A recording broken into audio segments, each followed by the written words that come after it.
हरिओम. अवधूत चिंतन श्री गुरुदेव दत्त श्री स्वामी समर्थ. रिलिजियस काकू या आपल्या चॅनलवर तुमचे मनापासून स्वागत करते आणि व्हिडिओला सुरुवात करते. तुम्ही या चॅनलवर नवीन असाल तर लाईक शेअर आणि सबस्क्राईब करायला विसरू नका. तुमचे एक लाईक आणि सबस्क्राईब आम्हाला पुढे जाण्याचे बळ देते. चला तर व्हिडिओला सुरुवात करूया. बघा, आपल्या घरामध्ये सुखी जीवनासाठी आपण खूप प्रयत्न करत असतो, की सगळ्यांना वाटतं की आपल्याला कुठली तरी अडचण आली नको आपल्या घरामध्ये. जे काही संकट आहे ते सुद्धा निवारण झाले पाहिजे. मग आपण प्रयत्न करत असतो कुठल्याही मार्गाने आपल्या घरामध्ये सुख शांती लाभेल. मग आपण हे म्हणजे स्तोत्र वाच, ते पठण कर. आपण अशा करून की आपल्या घरामध्ये शांतता, सुख समृद्धी लाभली पाहिजे.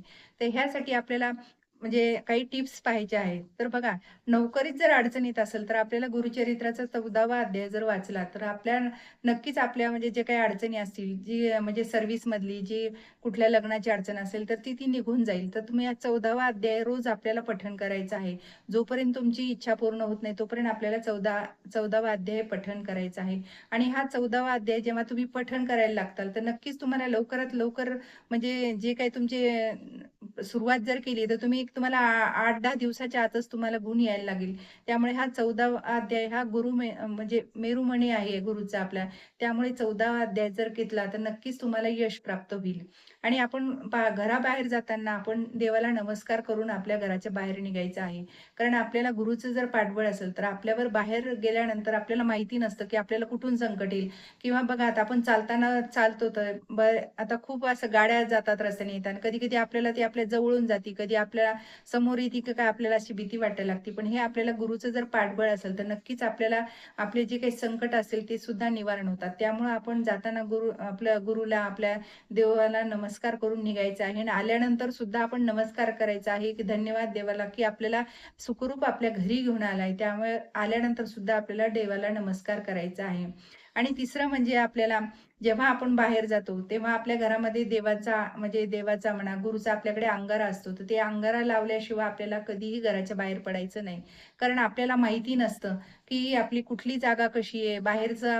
जेव्हा आपण घराच्या बाहेर पाऊल ठेवतो, तर ती बाहेरची आपल्या राशीला कशी म्हणजे ती जागा कशी लाभेल, नाही लागेल. त्यामुळं कुठेही जाताना आपण पहिले अंगारा लावूनच घराच्या बाहेर जायचं. कारण आपल्याला अंगारा लावल्यानंतर ते सुरक्षा कवच असतं आणि आपण गुरुचं नामस्मरण करूनच घराच्या बाहेर निघायचं आहे. तिसरं म्हणजे बघा, आपल्या समोर जर बेलाचं झाड असेल, तर बेलाचं झाड आपल्याला म्हणजे नसेल तर लावायचं आहे. कारण या बेलाचं झाड लावल्याने आपला वंशवृद्धी होत असते आणि आपल्याला वंशसुद्धा वृद्धी झाल्यानंतर आपल्या घरामध्ये सुख शांती लाभते. ज्या काही अडचणी असतील त्या सुद्धा निघून जातात. कारण बेलाचं झाड हे आपण शिवाला वाहत असतो, बेल अर्पण करत असतो. तर हे आपल्यासाठी खूप महत्त्वाचं आहे. त्यामुळे आपण बेलाचं झाड हे अवश्य आपल्या जर दारात जागा असेल अंगणात वगैरे, तर आपण बेलाचं झाड लावायचं आहे.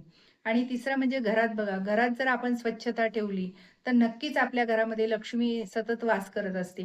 आणि आपण म्हणतो बघा, घर जर अंगण नीटनेटकं असेल तर म्हणजे अंगण नीटनेटकं असेल तर घर नीटनेटकं असतं. हे घरावरूनच आपली म्हणजे अंगणावरून आपल्या घराची परीक्षा घेतात. तर तसंच आपली लक्ष्मी सुद्धा आपल्या दारावरून आपली परीक्षा घेत असते. दार वगैरे आपण नीटनेटकं ठेवलं, हळदीचं लेपन केलं, दारात आपण दिवे लागायच्या वेळेस दिवा जर लावला, तर लक्ष्मी घराकडे आकर्षित होते आणि लक्ष्मी आपल्या घरात सतत वास करते. त्यामुळे आपल्याला घरात सुद्धा म्हणजे स्वच्छता ठेवली म्हणजे आपली लक्ष्मी आपल्या बरकता येते आणि घरामध्ये सुख शांती लाभते.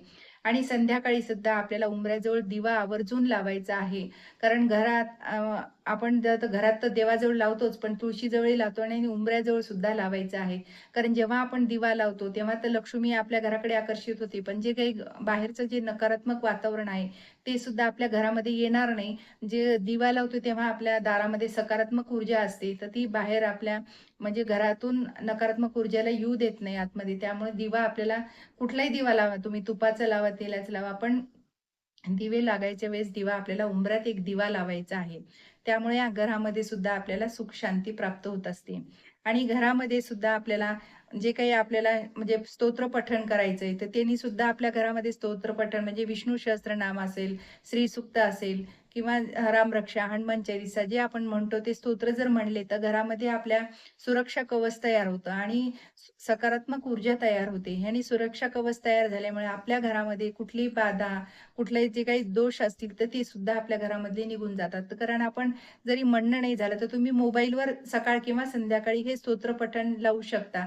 कारण नुसतं म्हणजे ऐकल्याने सुद्धा आपल्या घरातली नकारात्मक ऊर्जा निघून जाते आणि आपल्या मनामधील विचार सगळ्यांचे, तर ते सुद्धा विचार आपले चांगले होतात. त्यामुळे स्तोत्रपठण सुद्धा आपल्या घरामध्ये लावणं हे खूप महत्त्वाचं आहे आणि ह्यानीच आपल्या घरामध्ये सकारात्मक ऊर्जा झाली, की सगळ्यांचे मन प्रसन्न राहते आणि हसून खेळून वातावरण घरामध्ये तयार होतं. त्यामुळे स्तोत्रपठण करायचं आहे. आणि घरामध्ये आपले निर्माल्य सुद्धा आपण बघा आता निर्माल्य बरेच जण असे खूप भरून ठेवतात. 8-8 दिवस, महिना-महिना ते एकदम निर्माल्य भरतात. तर तसं निर्माल्य सुद्धा साठवून ठेवायचं नाही. कारण तिथं निर्माल्यामध्ये नकारात्मक ऊर्जा जास्त तयार होते. तर हे निर्माल्य असं आपल्याला लवकरात लवकर एक तर पाण्यात विसर्जन करायचं आहे. नाहीतर आपल्या कुठल्यातरी एका साईडला कोपऱ्यामध्ये म्हणजे झाडाच्या साईडला, तिकडच्या साईडला टाकून द्यायचं, की जेणेकरून आपल्या घरामध्ये त्याची नकारात्मक ऊर्जा तयार होणार नाही. हे सुद्धा आपल्याला कटाक्षाने पाळायचं आहे, की घरात जास्त आपल्याला साठवून ठेवायचं नाही. आणि दुसरं म्हणजे घरामध्ये आपण म्हणजे बंद घड्याळ म्हणा, असे काही जुने कपडे वगैरे असं खूप आपण ढिगारा करून ठेवतो. तर तसं सुद्धा आपल्या घरामध्ये नकारात्मक ऊर्जा करणारे वस्तू म्हणा, ज्या काही तुटलेल्या, फुटलेल्या वस्तू असतात, हे सुद्धा घरामध्ये साठवून ठेवायच्या नाहीत. कारण ह्यानी सुद्धा नकारात्मक ऊर्जा जास्त प्रमाणात तयार होते. जेव्हा आपलं खराब झाली की वस्तू ती जर टाकून दिली, तर आपलं घरही स्वच्छ होतं, नीटनेटकं राहतं आणि घरामध्ये म्हणजे पसाराही वाढत नाही. तर त्यामुळं ही आपल्याला कटाक्षाने ह्या गोष्टी पाळायच्यात, की ज्यामुळे आपल्या घरामध्ये जर नकारात्मक ऊर्जा तयार होत असेल आणि जे काही आपण स्तोत्रपठण वगैरे करतो, सगळं करतो, तर त्यामध्ये जी सकारात्मक ऊर्जा आहे, ती सुद्धा आपली ह्या नकारात्मक ऊर्जेने सगळी निघून जाते. त्यामुळे हे सुद्धा आपल्याला पाळायचं, की आपण जेव्हा स्वच्छता करतो, तेव्हा ही वस्तू सुद्धा आपल्याला काढायची. जर तुमच्याकडच्या ज्या काही बंद झालेल्या वस्तू दुरुस्त करून जर चांगल्या होत असेल, तर त्या ठेवायच्या, नाहीतर मग टाकून द्यायच्या बाहेर कुठेतरी. कारण ते विसर्जन केल्याशिवाय आपल्या घरामध्ये स्वच्छता, नकारात्मक ऊर्जा सुद्धा निघून जाते. त्यामुळे ही अशा कटाक्षाने ह्या गोष्टी पाळायच्या आहेत. आणि म्हणजे घर असं आपलं असतो, की ते आपल्या बघा घरामध्ये कुलदेवी, आपल्या गुरूंचा फोटो, मूर्ती हे घरामध्ये असणं खूप महत्त्वाचं आहे. कारण ह्याच्यामुळे सुद्धा आपल्या घरामध्ये शुभ स्पंदने तयार होतात. गुरूचं नामस्मरण करणं, कुलदेवीचं नामस्मरण करणं हे आपल्या घरासाठी खूप महत्त्वाचं आहे. कारण यांनी जी काही आपली संकट असतील, हे सुद्धा निवारण होतात. कारण गुरु आपल्या भक्तांवर कुठलंही संकट येऊ देत नाही.